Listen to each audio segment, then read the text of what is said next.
Le papa de Simon, Guy de Maupassant.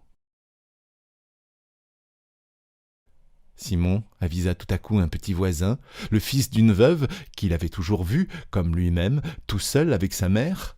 « Et toi non plus, dit-il, tu n'as pas de papa. »« Si, répondit l'autre, j'en ai un. »« Où est-il » riposta Simon.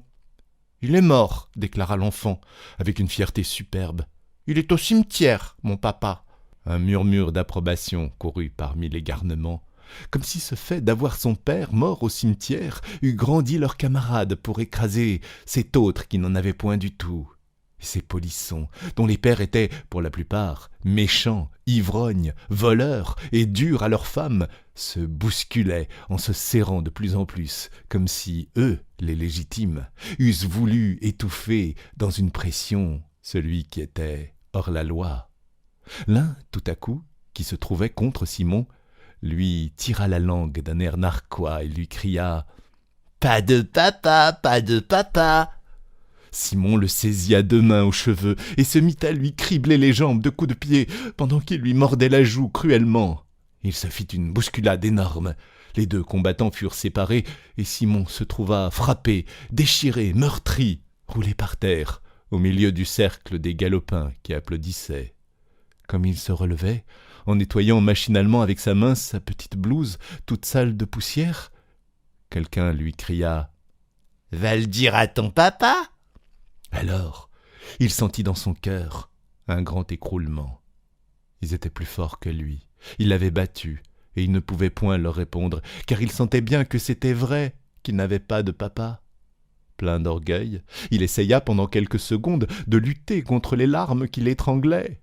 Il eut une suffocation, puis, sans cri, il se mit à pleurer par grands sanglots qui le secouaient précipitamment.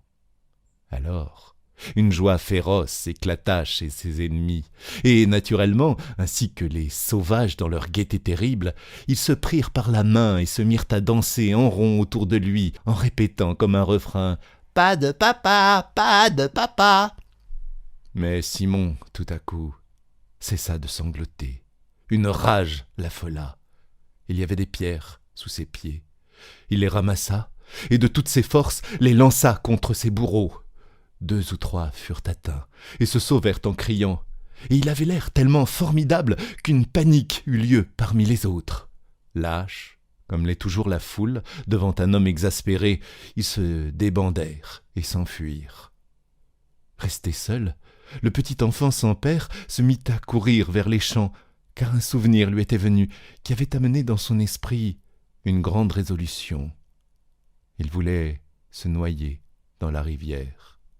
Il se rappelait en effet que 8 jours auparavant, un pauvre diable qui mendiait sa vie s'était jeté dans l'eau parce qu'il n'avait plus d'argent. Simon était là lorsqu'on le repêchait, et le triste bonhomme, qui lui semblait ordinairement lamentable, malpropre et laid, l'avait alors frappé par son air tranquille, avec ses joues pâles, sa longue barbe mouillée et ses yeux ouverts, très calmes. On avait dit alentour « Il est mort !» Quelqu'un avait ajouté « Il est bien heureux maintenant !»